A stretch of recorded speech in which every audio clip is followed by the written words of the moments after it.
Welcome to Movie of the Year, the only podcast of the science and the screaming to unequivocally figure out what the best movie is of any given year. This season, we've been digging into 1975, and today it all ends. And by that, I mean this is part one of a two-part finale. Too big of a year to do just in one episode. I'm your host, Mike Gravagna. That first voice you've heard, I believe, he's been my best friend on and off throughout the season. On and off, yeah. Yeah, I think I won about half of them. I think we kind of alternate. So but I'm not currently best friend because I did lose last week. Yes, which means you will not be my best friend again. Oh yeah, it's tough when you lose it on the turn. Mike, is it true that every time I won, the next week you would then let Greg win just so it was even? I would never. Did you tell me that? I think we both naturally assumed that was what was happening. I think you told me no? that. I would never do that. I think you Instagram messaged me that. I'm not on that, so I don't know how I would. Well, man, let me tell you, you're missing nothing. That is Greg who thinks there's nothing worthwhile on Instagram. Oh, no.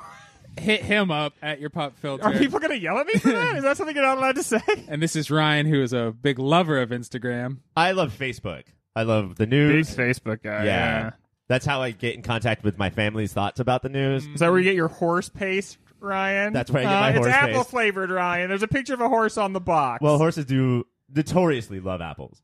That's true. Man, a horse will do anything for an apple. Oh, now I know I've made him. Brother, can I ride around on your back a little bit? You got an apple? Yeah. All right, hop on up. Get up on here. If you don't, nay. Boom. All right, that's why Ryan's my best friend, ladies and gentlemen. This is this is a pointless episode where we will be going and finally ranking these movies against each other. I'm nervous. Like, my hands are sweaty. Mom's spaghetti.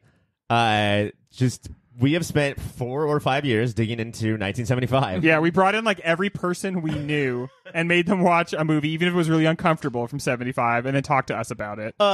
That's every movie from 1975. Yeah. There's not one that I would watch. Any movie from the year that I would just sit down with my mom and watch. There was like not a single movie where you're like, oh, the cringe award. What's going to win cringe? It was like, wait, since the major plot point of this movie is cringe, is that going to be a weird one? Because we'll have talked about it the entire show before then. One of the hardest ones was Sallow. Yeah. It cringed the movie. I guess the part where they hugged each other and were friends because... I don't know if you listened to that episode, Greg, but I think my cringe was how not affected Mike was by the movie. Yeah. That was weird, yeah. He was like, I don't see what the big deal is. They're just eating shit and raping each other.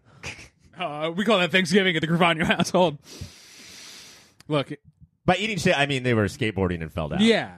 Obviously. They're like, my name's Johnny Knoxville, and this is Sallow. If the director of that movie thought that you weren't cringing at a part, he would wouldn't he just come in and be like, I'm going to make him fucking cringe. Yeah. Gouge something out. Yeah, the end tongue cutting is what finally made me go, oh, that's what my thing is. I don't like that. I would be against that. Buddy, find someone else to bother. But today we're not just talking about Sallow and cringes. We're talking about the best sex, best actors and actresses, other awards, best duos, romances maybe, and then some fights that matter. And I know none of us want to do it, but we're going to take a break, and we'll come back. We're going to just knock one of the best movies in this bracket out. Taste Buds, our first battle of the evening. Tie. I don't want to do it. Nope. Is it a look at small-town America and small minds of Jaws on Amity Island, or is it a look at small-town American sexuality and shampoo? I want to point out, Mike, Jaws was never on the island. That would have been a very different movie. Just run over and just kick the shit out of him. Fuck you, Jaws. Yeah, they did show what would happen to him if he was on the island with the first shark they caught. Yeah. They slit his little belly open. Yeah, dude, all the town comes over and it's just like, we hate you, shark. You're weak. By the way, Jaws... The women's hat and dress that you put on just to go shopping on the island, that did not work. Like, we all saw that you were a giant But shark. I just want Jaws to be happy. You know, ultimately, I think, I just watched the movie It. I just want Pennywise, maybe if he were happy, he wouldn't be terrorizing people. Maybe the same thing about Jaws. But I think we should talk about Shampoo. Do you? Definitely an iconic 75 movie. Oh, yeah. Definitely a movie that engenders or has the energy of 75, suffusing it, right? Yes. The sex, not so much drugs, the hair. Yeah. The sex, the hair. The sex in the hair. But is Jaws the sheer scope of it almost bigger than movies themselves. It changed movies, right? Right? And then For the worse, but still. and then run up to the average person on the street and say, like, what do you think about shampoo? And some will scream conditioner is better. Yeah. And others will be like, probably white people will be like, oh, I don't use it, or have my children use it. What the fuck? Is that true? White, apparently, according to the internet, white people are disgusting. Mostly Jake Gyllenhaal. It's like white celebs. The ones who are like, why when we stink? Yeah, there was like a week where like different Every celebs celebrity would was come like- forward and be like, oh, I also have never bathed. Yeah, Kutch is like, well, I whore bath my pits and crotch, and we're fine. Yeah. So weird. But like, most of the time I shower twice a day. what is the imprint on culture at large of shampoo versus Jaws? I mean, it's the best part of the Universal Studios experience is when you go and see Jaws, right? I think Before Fast and Furious I was gonna say, came out, have you yeah. been on the new Fast? Yeah, it's oh, there's a car parked here. I'm going to call this in. I don't know what's happening. In the Desperate Housewives neighborhood, by the way. You know all those Karens were complaining about that car being there. I think there was a person of color in our neighborhood. Shampoo is probably in a lot of ways above our head in that it was talking about 1968 Because that's where you use it. in a very 1975 way. Greg. That I think that you had to be there. I read a lot about how impactful it was at the time, but still watching the movie, it was lost on me, you know? Yeah. Well, and it was a phenomenal movie. So glad I watched it. I would watch it again. I think it's fucking awesome. Everybody should check it out. But again, if what we're doing is the impact we're talking about, Which is one of the factors, right? It could be Right. it could be like far and away such a better movie, such a better experience that the footprint thing gets like sort of pushed to the side a little bit. But also in the case of Jaws versus Shampoo, it's a better experience. It's more fun. You know, I just, Yeah. it's like more energizing. and if we're talking about Universal Studios, the shampoo part where you're walked in on by your lover's lover. Yeah. It's, And then I maybe don't like you it. throw a little like stereotypical gay twang in your voice, and the rest of the movie, everyone's like, "What happened there?" It's an unsettling part yeah. of the ride. What Warren Beatty did, though, like the more I think about his performance, the more kind of into it.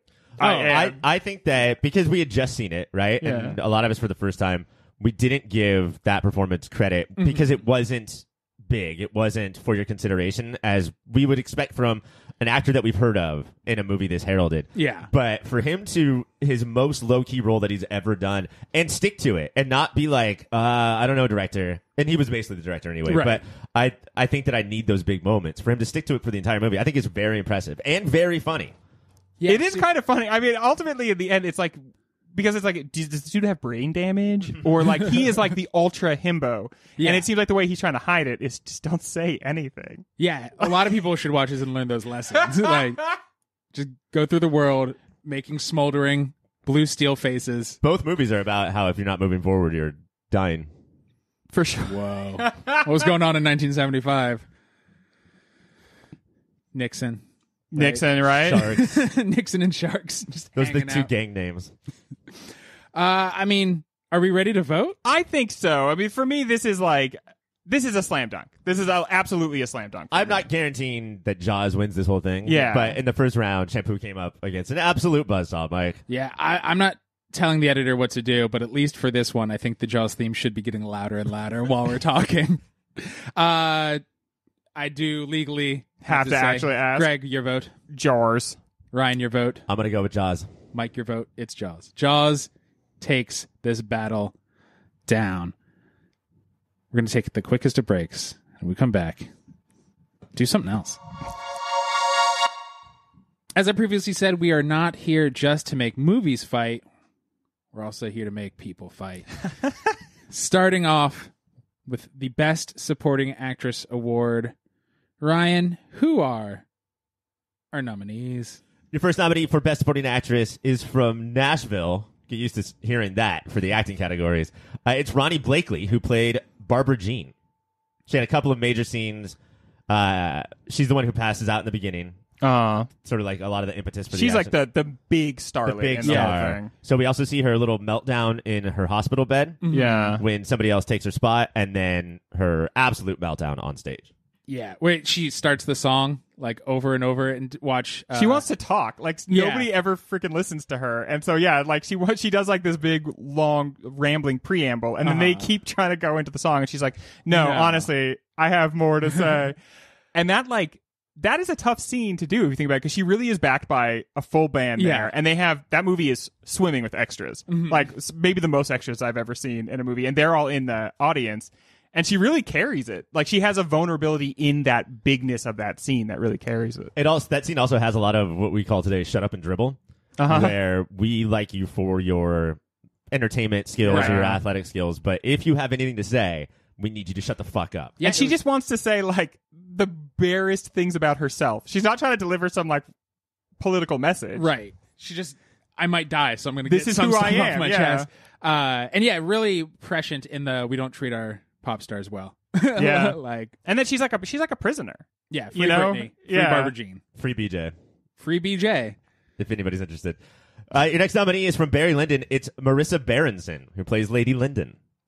Lady Lyndon. Very reserved performance for most of it. I will always think of her as that like that opening shot of her and Barry right after they've been married, and she clearly doesn't want him smoking his pipe, but she's like she wants to subtly indicate please don't do that, and then his just absolute I don't give a shit, but her like coy sort of realize that I don't want you to do this. Is I think a very good performance. Oh yeah, she injects so much subtlety and nuance in like what is it 17 minutes when we see her before she starts talking, and she has to exude like there's a reason somebody would fall in love with me instantly. Look at me walk through this park. Am I in love with this old rich guy? Who knows? Like she's great. Next nominee is from Shampoo, the already fallen Shampoo. It's Goldie Hawn. Yeah, she had the most the most to do in this, I felt like, which is like you could see her wanting everything to work out and then also realizing that she's just lying to herself. And you see that across her face in all of her scenes. It's a really interesting character because it's bigger than a lot of the characters and it's played for more laughs. Right. And Goldie Hawn is like the more famous comedic actress at the time, but it never approaches like dumb or ditzy. No. And it's just like, you know what? I'm going to be the only person in this movie who puts my heart on my sleeve a little bit. And she gets kicked for it. And what are Goldie's like big roles? Like she was in the Troop of Beverly Hills, right? Overboard. That was Shelley Long. Oh, my bad. But I feel like she's just a person I know of. And then I was shocked how great she was. Because she's just been a celebrity for so long that I was like, oh, and you can act your balls off. I think she's been in like some maybe dumber comedies. Like Overboard's a kind of dumb comedy. And Private Benjamin was one. Right. I think what happened is the reason is because when you came of age, Mike, she turned 40, and so she had to get go. shipped Kate off. Hudson. Yeah, exactly. So you have riskier and riskier plastic surgery until we were just like, okay, you have to leave now. You're a cat lady. Next nominee, I think this is no surprise if you listen to our Nashville show. We fucking loved Lily Tomlin. Speaking of comedic actresses in dramatic roles. And again, not a lot of screen time, but Nashville has this way of like, you want more of people's stories. And they really imprint. I really wanted more of her story, though. Like, I wanted the movie to be about her because she was such an interesting, compelling character. Just kind of like, it felt like a lot of times flitting through the background. Yeah. But still kind of owning the scenes. A lot of main character energy. Yeah, which Nashville's so good at, like, 24 intersecting main characters, basically. I'm starting to get a pick up on something, which is we're done with big, the three of us, or 1975, which is just done with big performances. But Lily Tomlin is downplaying everything in this movie. And we come in knowing she's a comedian. It's just so unexpected. I wonder if that was part of why she was like, oh, I'm going to do this small, because everybody expected her to be Ace Ventura, like just big and chewing all the scenery. And I think, Ryan, you're right. 75 is the nitty gritty, including the performances, right? And so we don't want these like big speeches and stuff. We want somebody who is kind of hiding what they're really feeling, and we can see both what they're really feeling and that they're attempting to hide it. Yeah, and it helps that her character has like a secret lover and is like not trying to let him know or herself know how into him she is. And, like, she also leaves us guessing as to what's going on and how good is she. Turns out it's not her smallest performance. She starred in The Incredible Shrinking Woman a couple years after. Ryan. Save it for the points, my friend. Your final nominee for Best Supporting Actress is Jennifer Warren from Night Moves. She played Paula. Yeah. Oh, yeah. Going back to if you listen to that episode, this is not surprising that she is on this list. If 1975 had a girlfriend, it would be her. Like, she's just, like, so fun and so... And might kill you. Yeah, but, like, the way she commands a scene is different than what you often see from actors. And again, it's kind of a more nitty-gritty thing. She sort of just hangs out with the camera, and that really works for this movie. It makes it very real. We also don't get a lot of this type of chemistry in this year. Yeah. Because it's just dirtier, you know? Like, we want to be more realistic, but I think this relationship, like, shows between her and Gene Hackman's character, this is more realistic. You know, when people click, when people have chemistry, this is what it feels like. There is nearly a literal arc of electricity between the two of them just the first time they look at each other. It's almost surprising we didn't get a string of movies starring the two of them. Yeah. Like that they didn't become a new cinematic power couple. The scene where they just kept asking each other, you want some of these night moves? That was weird. Well, hey. That's very artsy, though. 15 minutes of that? 15 minutes. Just getting closer, just dead in the eye, leaning in a little more, Do you mean more. night moves or just night moves? And how they would enunciate or emphasize a different word every time they said it. Night moves. It's hard because there's only the two words. Yeah. Do you want some of these night moves? All right, your nominees are Ronnie Blakely from Nashville, Marissa Berenson from Barry Lyndon, Goldie Hawn from Shampoo, Lily Tomlin from Nashville, and Jennifer Warren from Night Moves. That's a great crop. We fell in love with a lot of these girls, so Yeah. I'm not sure what's about to happen. Respectfully. Respectfully loving. Yeah. It's not what's this word? The internet says a lot now. We're not a weird parasocial relationship. Is that the right word? Yeah, just something like that. All right. The envelope, please. Ooh. Listen to that action on the crinkle. You got a good Foley guy. Dave Foley working overtime. Oh, there's more. More crinkles, of course. Your Best Supporting Actress of 1975 is Goldie Hawn from Shampoo. Congrats! That's surprising to me. Yeah. I'm very excited, but It is surprising. I feel like we didn't go the artsiest, fartsiest way we could have, which is good. That impresses me when we do that. I'm also impressed with us. I believe it, too. Like, it rings true to me. Yeah. Acting is so difficult. And a lot of times, even when someone's doing it well, you can kind of see, like, oh, yeah, you're doing it well. She really melted into this character, and I felt so bad for her and wanted to protect her, and she generates that just all on her own. And I do want to say, too, that, like, this was the last movie of the 8. No, that's not true. It was, like, third to last. But it was close to the end.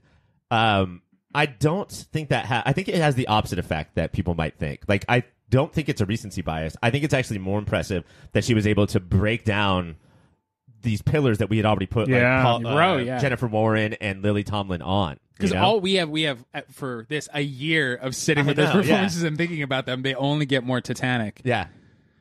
All right, we're going to take a quick break, and when we come back, more battles. Taste buds, I swear eventually one of these battles, I will not have to just say who's fighting, and the listeners will go, well, I know who's going to win.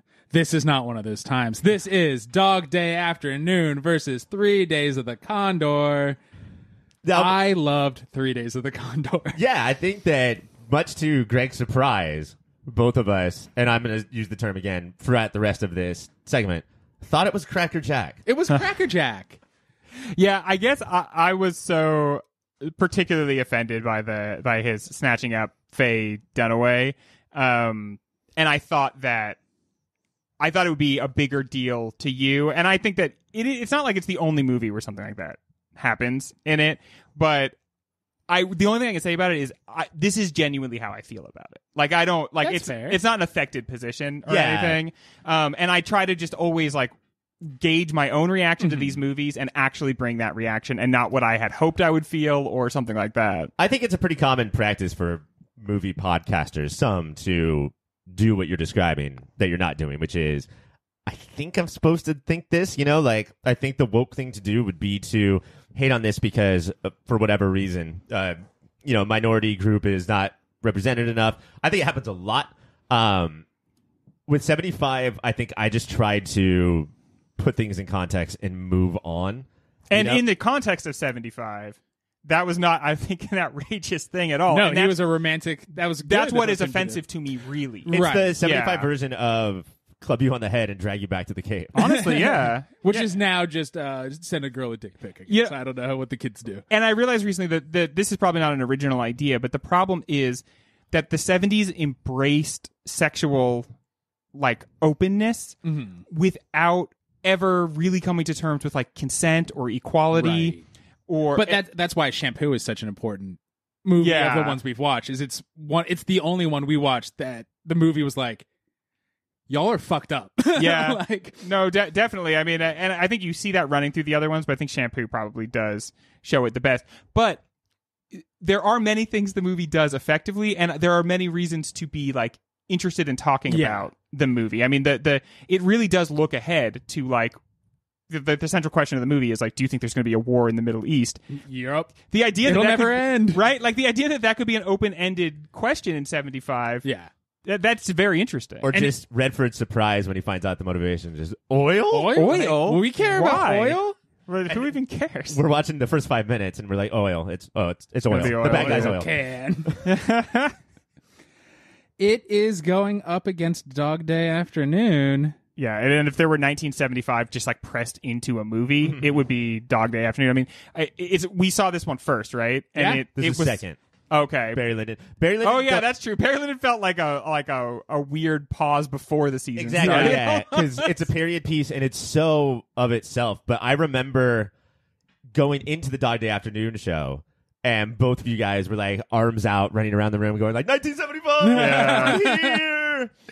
And 20 minutes in, I went, oh, the winner. Yeah, I mean, it felt. And here's what's kind of maybe unfair in its favor.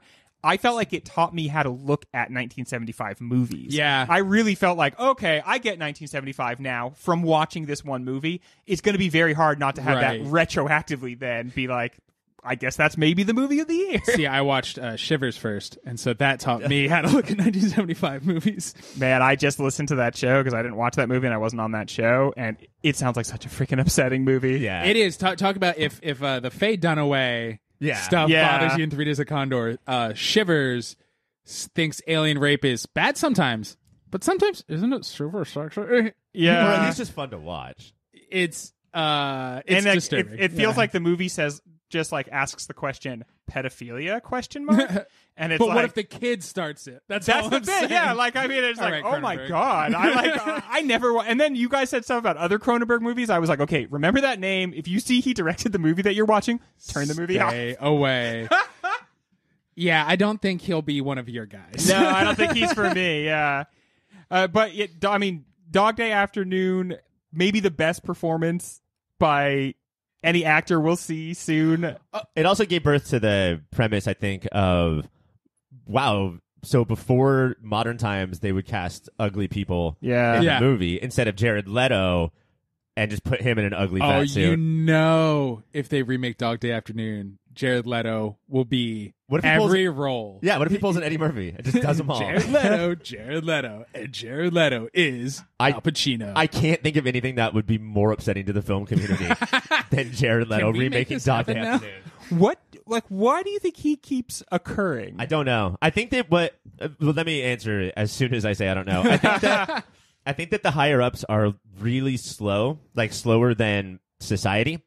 Maybe I'm just outside of the bubble, but I think you earn this cachet like getting an Oscar, and it buys you 10 years of shit, and then it doesn't matter. Like, he's already signed all these contracts for the next 10 years. So, well, you got a John Houseman towering over who doesn't care what the people want. He's just going to keep milking it out. John Houseman should have like a little special segment of this podcast. He should, dude. Honestly, yeah. Is it John Houseman, Sidney Pollack, and Our double ups? And a writer who's Robert Town?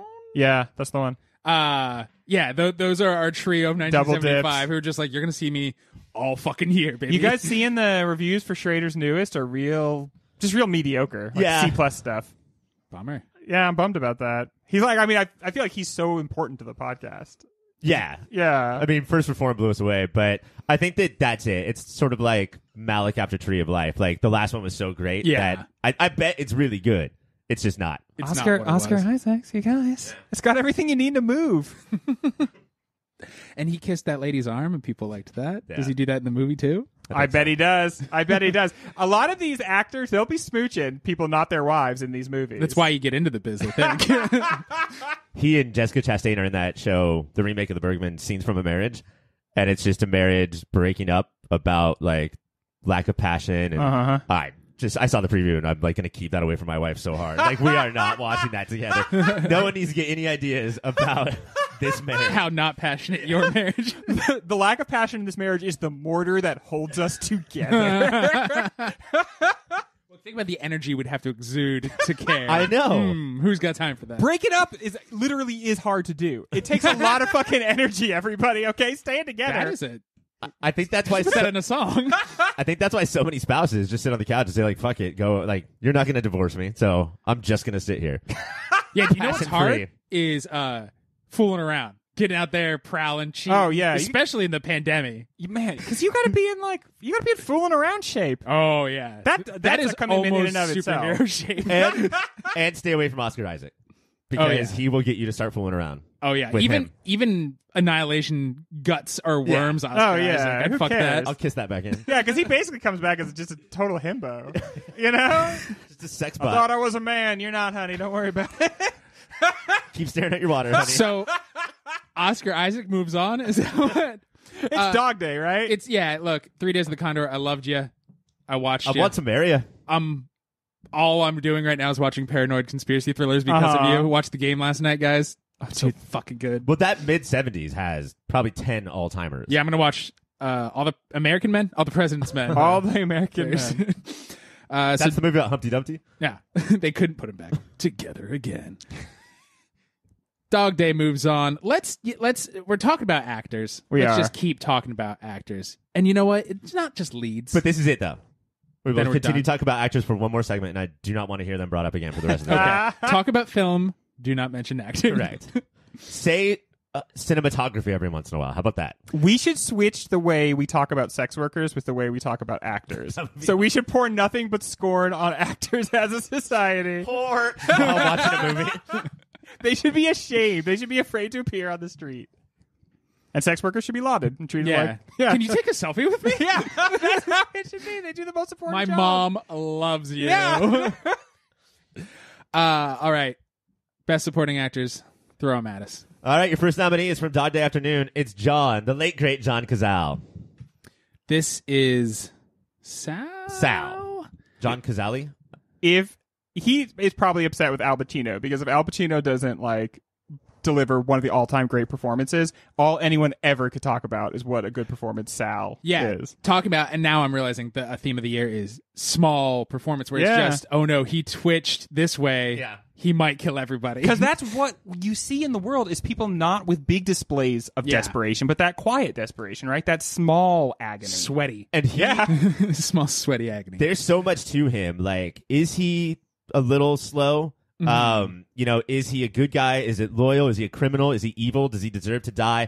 There's so much that he gives us, so many questions he gives us with 12 lines. Yeah. Just standing in the background doing the twitch or looking sweaty. For so much of the movie, you think he showed up in the heist movie, the guy who's gonna ruin it. You think he showed up to kill some people. And I don't think that was his day. Well, it's the bald on top but long in the back. yeah. You're gonna fuck Very things Crypt up. Keeper Your vibes. riffraff. Yeah. Yeah. But at one point in the movie, it does seem like he showed up to kill everybody. It seems like he wants to either die or maybe shoot some folks. I think that's what it actually is that he... And we don't get to know why, because 75 was awesome and was just you fucking wonder about this. But yeah, I think read a book about the actual event, idiot. is an unhappy man and kind of has a death wish. And when it starts going bad, he's like, oh, good. And maybe this will help me actually die. Yeah. And I think for so much of it, he's like, well, if I kill people, the cops will kill me. Yeah. That having marinated for a while, that's what I think his whole goal of the That's movie so is. fucking scary. I promise you that once you see the movie and you know the machinations and all of the plot, how it happens, when you watch it again, you can focus on things. You will focus on him the entire time. Yeah. Your second or third rewatch of the movie, he will steal your eyes. And he literally hovers in the background of so many of the shots. Al Pacino's on the phone or doing whatever he's doing. The bank people are doing whatever they're doing. But yeah, just watching him in the background, be like, oh. And he died young after just a couple of these performances, right? Yeah, I think we talked about this on the show, but if we keep going in the 70s, we will do all of his movies. Yeah. Because it's like Godfather, Godfather 2, The Deer Hunter, and one more. But yeah, like basically 5 perfect movies and then died. Wow. The dream. Should we just give him the award? Yeah. There you go, bud. Next nominee is Richard Dreyfuss from Jaws. I gotta say, I was a little surprised that Richard Dreyfuss would ever get a nominee from us. Because it's so mainstream, normcore. He's just a dork. You He's know, a fucking dork. That's what I ranked him very high because as I reflected on his performance, I realized the whole time I wanted to shove him. Yeah. And that's what he's doing. Like, he is always trying to be so annoying. That even when he's the hero of the movie, you're like, what a fucking dork. Yeah. Like, he never stops being a dork while he's fighting a fucking shark. It's that cockiness of knowledge. This is why people hate smart people. Yeah. Is because Yeah. they learn a lot of stuff and then they just fucking coast on it and flip people off. Yeah, he's bringing his like Princeton skills to Amity Island, and people are like, ugh. And he's like, no, I'm going to shove my college dick in your face all of the time. It's nice to feel seen on screen. And it's a lot of intelligent people are nice about it. Yeah. There's a particular type of person who is smart and then You're trying also, to talk about us right now. Yeah. maybe also a super big shithead. Like the bully from the beginning of First Cow. Yeah, and talking about like, so this is one of our bigger performances, but what's quiet is the seething anger that is from when he walks in. He seems furious somebody would deign to ask him to come to this island. You know what it is too? It's a double whammy of knowledge and rich kid. Yeah. Like that's powerful you just want to punch. He wants the respect. Maybe he's earned it, maybe he hasn't. And I also think he's going to the small island and knows he's going to meet guys like Roy and Quinn and knows he wants this amount of respect and they will not give it. So he's like already ready to fight. Which in a lot of ways is the other two. Like Brody thought that his New York cop would just carry him through the island, and Quint thought that his sea history, he would just get the Jaws job right away. Yeah. Like they're all like a little taken aback by why people aren't fawning at their feet. Yeah, this is a shithole place. How come you're not just glad that I'm even here? I moved here so you could worship at my feet. I've heard people describe the three of us like that on the show. Your next nominee is from The Day of the Locust. It's Burgess Meredith. That's Brisk, baby. He has so much to do in this movie, so many different facets of his character. But there is a real like desperation and broken downness in him that you realize his performance kind of encapsulates the whole feeling of the movie, really. Like, if it's not the violent explosion of Homer Simpson and the riot, it's just the decay and collapse inward. I was like, what? There's just dolt running through the movie? It is so weird when they suddenly go like, and here is Homer Simpson. And your brain's just like, nuh-uh. This cartoon guy. This is another example of Don't Stop or We'll Die. This is like, Good band. because not only am I poor and I need the money, but it's more than that. It's, I will realize that I'm out of the business, that nobody wants me. You cannot stop entertaining. I mean, this guy's like... If all I'm doing is dancing on someone's porch to sell soap to them, at that least counts for me. I'm being beheld while I'm performing. And one of my favorite parts of the movie is when he's introduced and it's all like circus music in a way that like nothing else in the movie is, where you use musical cues like that. But it's just him going door to door. But the movie wants us to feel like how he feels of like, look at me, I'm on the road. Yeah. And instead it's off-putting. Yeah. Like the music is off-putting and it like you already start feeling the tension. Well, circus folk are. Yeah. That movie like boils you. You're like a frog in a pot with that movie. Like by the time you realize it's getting so hot, you realize it's been doing it to you the whole time and you're so tense. I will say this is our first bonus episode of the year and a movie that's way more fun to discuss than watch. Yeah, dude, it sucks to watch. It's like a painful experience. We talked about all of this acting from Dog Day Afternoon, guys. Chris Sarandon is your next nominee. We have not mentioned Leon at all. Oh, Leon. Yeah, another one of these like kind of like not on screen for much time, but from the time Leon appears, you're like, movie, are you going to handle this? Yeah. Like because it's 1975. Yeah, right? can we be adults about this? Leon is tricky. We refer to Leon as he in the episode a lot, and they do in the movie. It's hard to know where you should fall on. Leon does go on to become a woman, so I'm gonna go with she. She. There's so much dignity and poise, and then on top of that, it's not like the performance is not like, oh, this person's perfect. Yeah. Right? There's still Which a lot is- of dysfunction in there because Leon's a person, right? That minority pedestaling yeah. is a problem that we have today, but definitely didn't happen then. And the other amazing thing about Leon's performance, or about how the movie handles Leon, let's say, is the cops will snicker. Yeah. And they are the assholes. The movie makes them look like the movie makes it clear just with like filmic language that they're the assholes versus I would assume 1975 would be like, right? Yeah. You're friends with the cops laughing at this person? And undergirding all of this is the performance that brings a real humanity to it, in posture, in voice.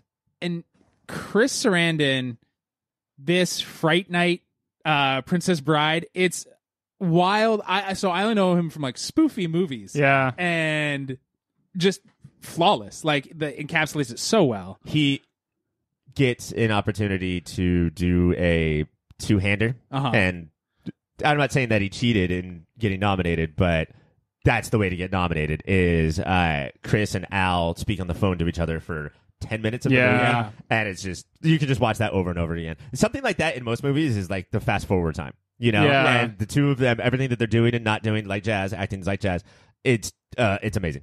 And the way you see how complicated and big their relationship is, and the way that you could never fully fathom it being outside of it, that's a very powerful scene. I think we should do years that Sidney Lumet made movies in. That's how we should pick our seasons from now on. That's a good idea. Your next nominee is Richard Dreyfuss's counterpart. It's Robert Shaw from Jaws. Okay, I'm a little surprised. What? By this. Just a little bit. It's a big performance. Which we've said we don't like this year. Yeah, I think that's why. Because he does enter scratching the jaw. And I hate that. Man, I did the motion and you. I cringed. know. I think he's so funny and so big. Like he's annoying in the same but opposite ways that Richard Dreyfuss is. And it's just, we talked a lot on the episode about how Brody is trying to find his place. Is it to be an old school dude or a new school dude, and how he's in the middle of these two? And Robert Shaw does his damnedest to make Brody choose new school. He's just such a belligerent piece of shit. What I like is it is a big performance, but it isn't movie big. It is, we've all met these old asshole dudes who want to get drunk and tell you their stories. Yes. And I mean, he's another character with the death wish, right? But he doesn't do it quietly because he's in too much agony. Yeah, and I think that and he's so drunk all the time, and the he's so world has passed him by. Boomers, yeah. Can we take a hint from this? The world has passed you by. It's time to go fight a shark. Go hunt sharks. There was too many Best Supporting Actor nominees, or eligible candidates. So we actually have a bonus 6. What? Who is just the same as all the other 5. It's Max von Sydow from 3 Days of the Condor. Hell yeah! We a small performance again. What's the opposite of a heel turn? French turn? And face turn, I guess. And just captured it in a way that was believable, that like so cold, but you want to hang out with him more. How do you do that? Yeah. Did this performance give way to like the hitman assassin comedies of the 90s? It has to have. It's just a job, man. There's so many movies that I've seen before. Whole 9 yards. I mean, whole 10 yards. I think Grosse Point Blank. It probably did have something to do with that, because this is a movie where they introduced the fact that you can separate like serving a greater good versus serving an organization, right? So the idea would be like, it's just my job. It's just what I do. I wonder if with this one in particular, if he's not getting a little bit of a bounce because the character's cool. Yeah. Which is always the danger with any of these, right? But I just wonder if this one specifically is like, that is such a cool idea for a character. It's a cool moment when he's like, hey, do you want to ride? But is that Max Sydow doing a great job, or is it just... I think it is, and a lot of it is in the first half of the movie where we're told, like, we have to believe that he's that scared. Yeah. Like, Redford, he's just this giant looming presence that Redford's always running from. Yeah. And if you don't come in with, like, the coolness of Max von Sydow, then it's not going to work. The guy played chess with death. And I mean, just talk about filmic language, like the way he's cast in the filmic language at the beginning of the movie is so ominous. He's always across the street looking at them, then kills a bunch of people, which... That's pretty ominous. Yeah, always a very ominous turn. All right, are we ready? Yes. We ready as we're going to be. John Cazale, Richard Dreyfuss, Burgess Meredith, Chris Sarandon, Robert Shaw, and Max von Sydow. Your winner is... Richard Dreyfuss from Jaws. Wow, congrats. Oh, I love that we are all surprised. It's so that's fun. crazy to me.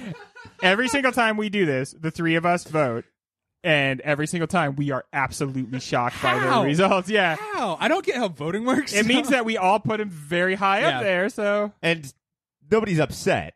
That's No. we want to make sure that we're not like mad at this, but this is Richard Dreyfuss has a Moody, and Yeah. I never thought I would see the day. Yeah, he'll always hold that over our heads Yeah. now. And he's just going to be so smarmy about it. Yeah. All right, we're going to take a quick break, and when we come back, more battles.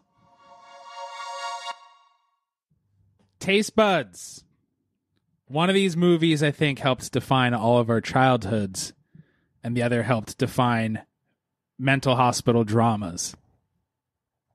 Talk about that. It's One Flew Over the Cuckoo's Nest versus Monty Python and the Holy Grail. Wow, just two loony bins here. All the coconuts. Now, this one is challenging in the respect of perhaps one of these has meant a lot to us and the other one has not. Mm-hmm. But is this a competition on any other Show? Probably. On ours, no. I think it is because, I mean, one, we don't want to just throw away the comedy because it's a comedy, right? That's not why we're going to throw it away, Ryan. And two, I do think that stock for One Flew has been plummeting for the last 10, 20 years. Right. Yeah. I think that we appreciated it more than I expected after Yes. watching it. Oh, yeah, for sure. Oh, Shockingly so. on a show that nobody heard. I apologize for that. But Oh, yeah. You know what? I realized, like, it's so cool. We have a lost episode now. We've really made it. We've arrived. The lost episode. I will explain to the audience that we sort of weren't looking forward to it because it was going to feel like sort of iconoclastic. Yeah. We thought we were going to be iconoclastic when we came on. And there's a lot to not like about the movie. Oh, yeah. But it's pretty inarguably an interesting watch. Yeah. You know? Yeah, it's definitely worth watching. It is not it's not a Green Book Shawshank. Of No. course old people like it. It is weird and gets stuck in your teeth a little, and And it probably glorifies bad behavior, but not in a way that it's not aware of. Mm-hmm. You know, and it like it's a mess, and I think that it intends to be a mess, but it's piloted by Jack Nicholson's performance, which is like you can remember that he's a good actor, Right. but to watch this movie and to experience and to dislike him and like him in equal measure, you know. yeah, I think about the movie since we watched it and did that show Nobody Will Hear is because I thought Tyler Durden syndrome for so long, but I feel like the movie is aware of that. Yeah. And wants you to grapple with, why do you like the people who are like this? He did say that little red snatch or whatever the disgusting Yes. line when he was talking about a 15-year-old. That's one of the first things we meet him, and it's still like, but isn't he cool? And in Fight Club, we all talked about how the director was like, yeah, he is pretty cool. He forgot his own point, and I don't think One Flew forgets that you're also supposed to be disturbed by Jack. I totally agree with that. I think that it's supposed to be like, can I show you this guy is bad and lazy and shiftless and a rapist, and then still you kind of are charmed by him. Yeah. And that it's challenging you in that way.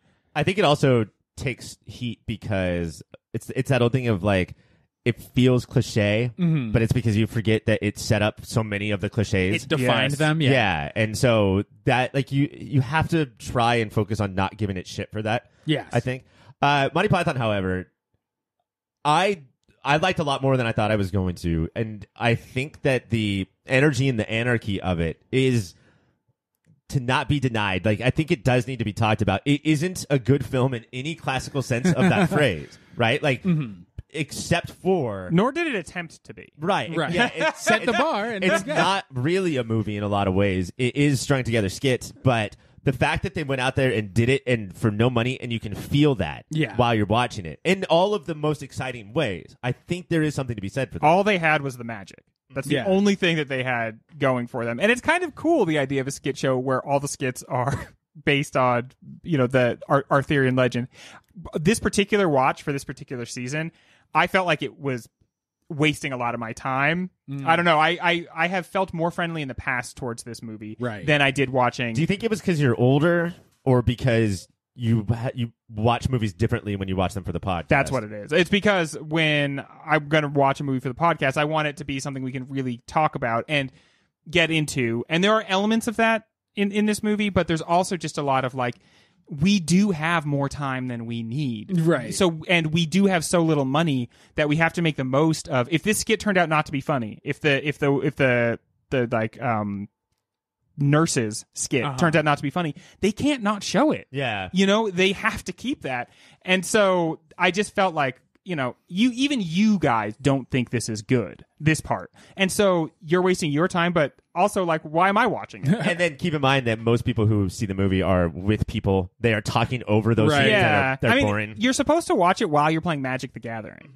Like, Oh, so wow, that is my 5th grade. Those two things. So in that respect, a movie that you can just turn away from and it doesn't matter. It's aiming to be that. So you do have to grant it that.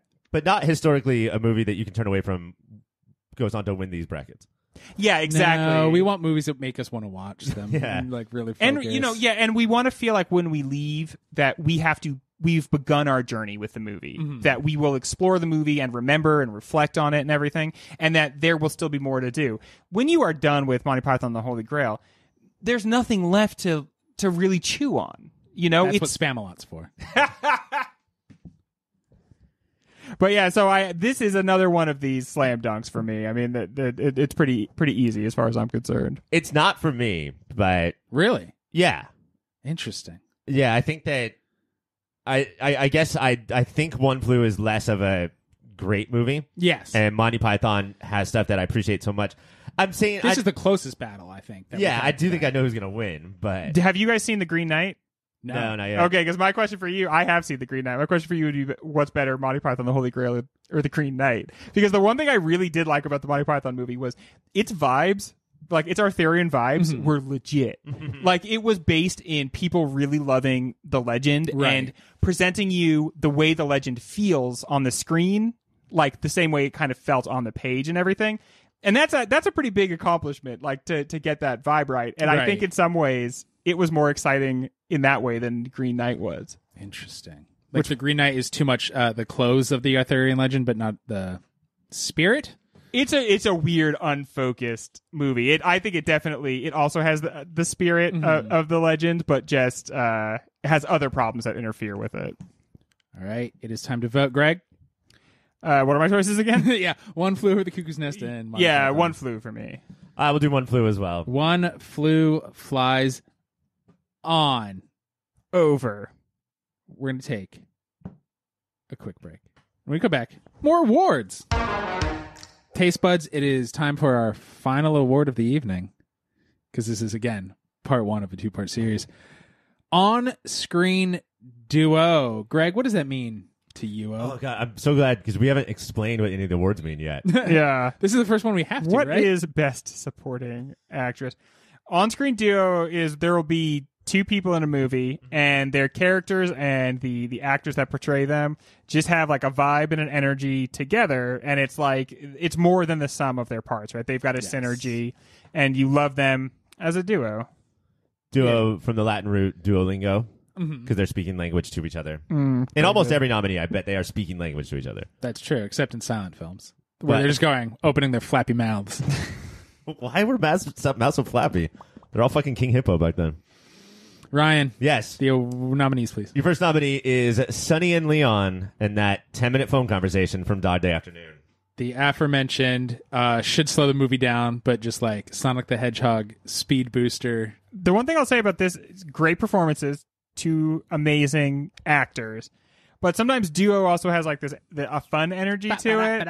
Yeah, you know, and like a fun interplay. By the time Sonny and Leon are done talking, you're like, oh, I'm glad they're not together. Oh, this is an unhealthy relationship. I thought he was robbing a bank for good the reasons. guy that got out of prison now is robbing a bank with a serial He's killer. abusive? Man, what's going on here? But not obvious in that way either. No. Like, it's a complicated thing.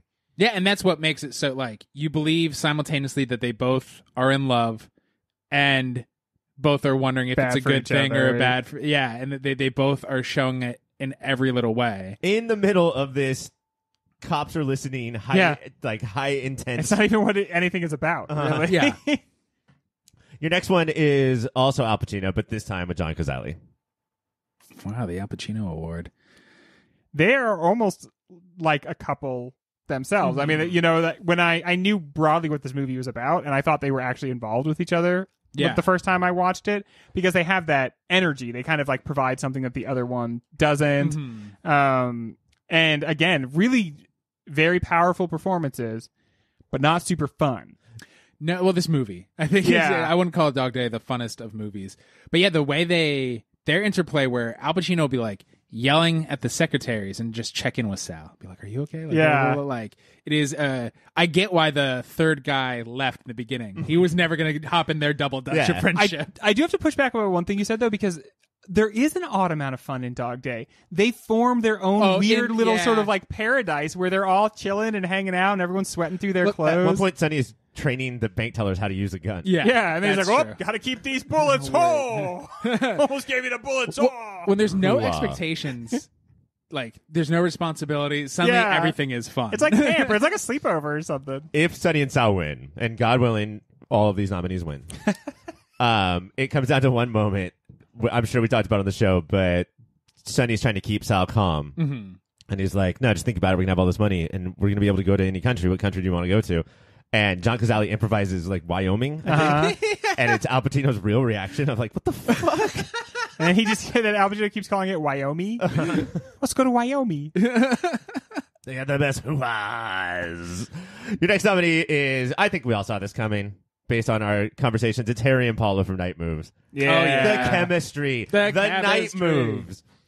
The physics, the biology. They have so much chemistry that Gene Hackman's character does something that almost no other character in 1975 does, which he says, I'm not attracted to this underage girl. Whoa! That's you like that old chick. That's a lot of energy. But they are so funny with each other, and it's not just that they tell jokes, it's that together they craft bits, right, and then perform them very, very well, which is rare to show well in a movie. Yeah, and it feels natural, and something both that of happens between between us and our wives all the time, but you don't see it in movies. Basically much. nonstop, unless our home videos. It's gross. We don't have sex tapes. We just have bit tapes. That would be so much grosser. Oh no! What's this? I guess I'll put it on. It's just me and the wife doing just bits. A 2-person show.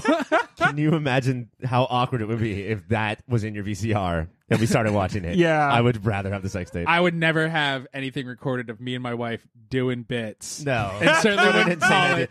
Mike, this is not the time for plugs. I think such a big part of their relationship too is that they are both tired of being judged against their gender roles. You know, she was a whore, and that is such a label forever for women, and he doesn't at all. And there's a part where she says she's been a lot of things, though. She's like, I've been a bitch, I've been a lover, I've been a child. Well, we all were. I've been a mother. And Gene Hackman just pulls that guitar out. Excuse me, Ryan. I've been a saint. I've been a saint. Does she feel ashamed? But she doesn't feel ashamed, and that sells it to the viewer. Yeah. And I'm just gonna move on from Greg's Tinder profile that he's reciting. He is judged a lot, or thinks he is at least, because he is not as doing all the masculine things that he's supposed to be doing. He's not the big football guy because he doesn't play football anymore.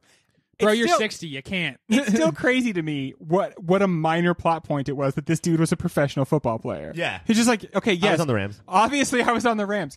But I'm doing night moves now. And it's good to see that eventually, after he'd made his night moves, he did coach football, coached Keanu Reeves and the rest of the replacements. I'm proud of him. They even let them put super glue on their hands for it. I remember that movie. And did a choreographed dance in a jail. What a wonderful movie. So much to offer. Go watch that right What now? year was that? 98? Yeah. It's too close to 99. We can't. Your next nominee is Bets in the Bathworm from Shivers. This is an on-screen duo, Mike. Why don't you explain this? Bets in the bathroom in a silver spoon.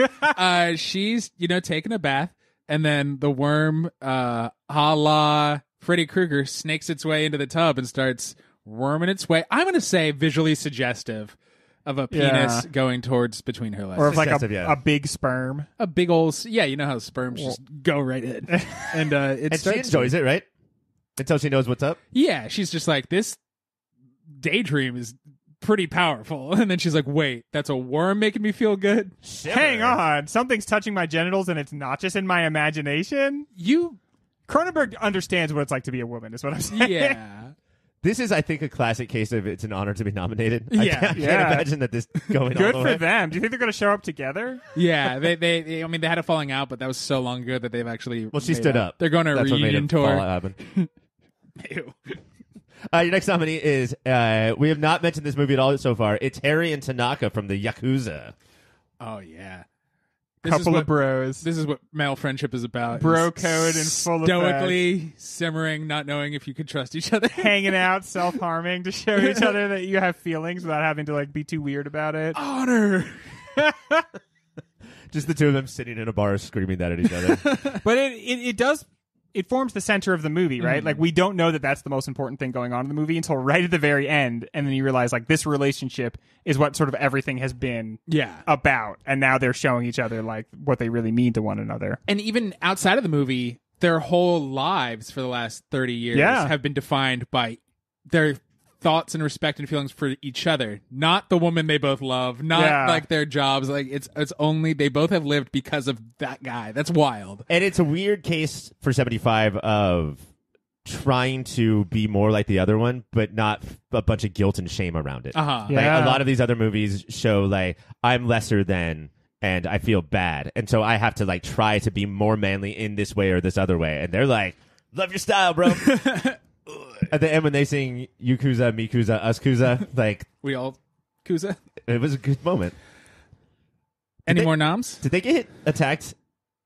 They got attacked in like a spa, right? Yeah. Together? Yeah, they were suddenly just like, we need Oh to no, that was schwitz. that wasn't that, but that was him and the two of country them. boy. That was him and the kid. Right. Your final nominee is Harry and Tanaka from the Yakuza. That is all. So we have Sonny and Leon, Sonny and Sal, Harry and Paula, Bets in the Bathroom, and Harry and Tanaka. Let's go, Shivers. I'm going to laugh so hard. No matter what this piece of paper says. I'm just gonna laugh. It's gonna feel good. It's not Bets in the Bathroom. It is Harry and Paula from Night Moves, which makes total sense if you've listened to us at all. Not a surprise. Good for them. I'm pissed if it is a surprise or if it's not a surprise. Yeah. Either way, we're Thread the needle. Be perfectly. All right, let's move right into our final battle of the evening.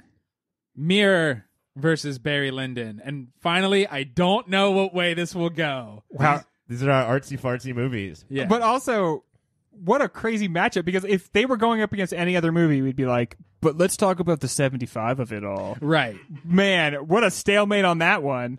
They both were like, fuck you and your 75 stipulations. So I think it's a hard draw for Barry Lyndon. Interesting movie. Really enjoyed it. Thought about it a lot. It's super long, but I've watched it multiple times. The cinematography is, I feel like, it's for someone who is as dumb as me, because I'm like, oh, that looks like paintings. And then that turned out to be the point of the movie, and so I got to feel like, oh, I get it. Is it just Pageant of the Masters, the movie? yeah, that's what they called it originally. But I do think there's maybe layers upon layers more to Mirror. I watched Mirror twice. It was awful to do. I got the Criterion disc, and I watched hours of special features. What's the blooper reel like? They had fun. It's still a baffling movie to me, but in all the best ways. It's impossible to recommend. If it goes all the way, we're never going to be able to tell people what 175. Yeah, you'll see in their eyes, oh, I'm never listening to your show. Yeah. Oh, so you don't take yourself seriously. Barry Lyndon, it left us with things to think about. And we did, and we reflected on them. And I love the way they staged the duels in that movie, because they take so long. Like the movie, it's not just that it's like 3.5 hours or whatever. It takes its time with things, and that's why it's so long. That's how you get to 3.5 hours. Yeah, but you're done. You watch Mirror one time, and you're like, what the hell? And then you watch it a second time, and you don't. You understand now what you've seen, but you've just barely started the process of like coming to terms with it. It goes from what the hell to what the hell? Yeah. I think that Barry Lyndon becomes like pop art. Like Barry Lyndon becomes mainstream after watching Mirror.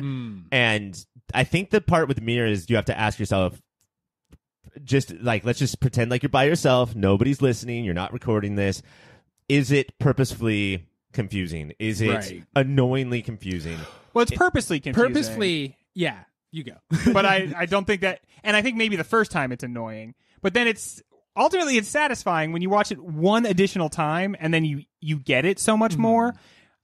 It's like you and the movie have bonded. And I think it shows memory better than any other film I've seen. This is the thing, is that when movies try to show, or just even work as a theme with memory or dreams or the past, being haunted by the past, the tricks and tropes that they use don't make you... the filmic language makes us know as viewers that this is the past, but it's not the movie actually dealing with memory. Like what it is actually like to have memories. Right. In order to deal with what it's like to actually have dreams and memories, you have to be like this movie. You have to be almost a video essay. What seems like a bunch of clips, like unrelated clips together, because that is how memory works. We're not this person. This main character could watch this movie and be like, oh, I get all of this because I lived through it. We're not the main character. And that's incredibly challenging. But you want to talk about movies setting their own bar. Has any movie ever cleared it more than this one? Of like, I'm trying to do this thing. I'm trying to represent what memory is and how it affects you. It's this movie. It fucking did it. Yeah, like, I'll tackle the impossible thing. Yeah. You know, and that's what makes the movie so confounding at first and then satisfying in the end. And Barry Lyndon, it's almost like an exhibition of skill, whereas Mirror is like an exhibition of meaning. You know, there's. I wish I could give points. There's almost something like, in a way, cold about Barry Lyndon because it is so technically precise and because it is married more than anything else to an aesthetic. Right? Mirror, the only thing it's really married to is, can we display life? Really, can we, with reality, show what it's like to, like, the interiority of life, you know, to be on the inside of the human experience?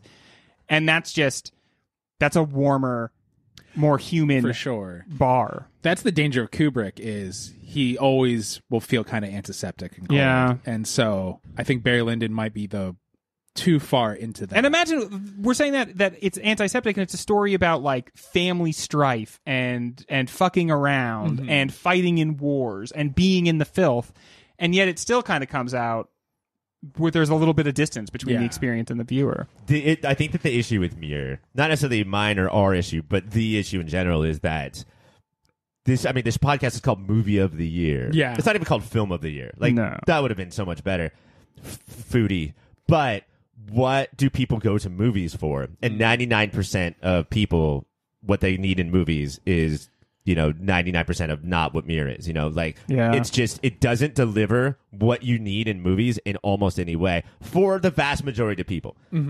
But there is this small sliver of people that it's their everything. Right. I mean, does Barry Lyndon deliver? It's 3.5 hours. I think that I do think that there's so many. There's an orgy in it. There is an orgy. Let's never forget. The coldest orgy you'll ever see. But yeah, hard nips abound. There's a straight narrative. Like right there, you're giving me what the general public wants from movies, is that there's a narrative that I can follow, and there's war scenes, there's explosions, in between scenes. If it's going to be confusing because there's a jump in time, someone comes in and is like, okay, here's what's happening. We're going a little bit into the future. Star Wars now. crawl. Yeah. All right, gentlemen, it is time to vote. And just to let you know, every battle will feel this hard from here on out. Yeah. Ryan. I have to go with Mirror. It's like the way I look at movies will never be the same. Greg. Yeah, it's not quite a slam dunk for me because I don't want to stunt on Barry Lyndon that way. And like maybe some of the tenor of what we said was a little negative towards Barry nobody Lyndon. could accuse you of stunting. But I was definitely not stunting. But he's stunting on me, stunting on Barry Lyndon right now. But it's definitely Mirror. No question. I concur. So your final four going into next week's episode are Jaws, Dog Day Afternoon, One Flew Over the Cuckoo's Nest, and Mirror. Until then, keep watching those movies over and over again.